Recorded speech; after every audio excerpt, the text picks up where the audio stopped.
এই দেখো ভিজা ব্যাগ দিয়েছে কারখানা থেকে, দেখো মেলছি, বৃষ্টি পড়ছে, রোদ উঠছে না, ব্যাগগুলো শুকাবে কি করে? দেখো ঘরের মধ্যেই ফ্যান ছেড়ে ব্যাগ শুকাচ্ছি। কি করবো, গোটাতে রং লেগে যায়।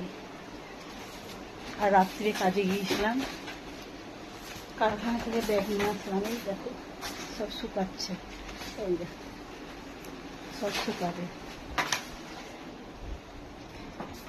এই দেখো এতগুলো ব্যাগ করলাম, আর এখন ভাইপোর ভাত বসাবো,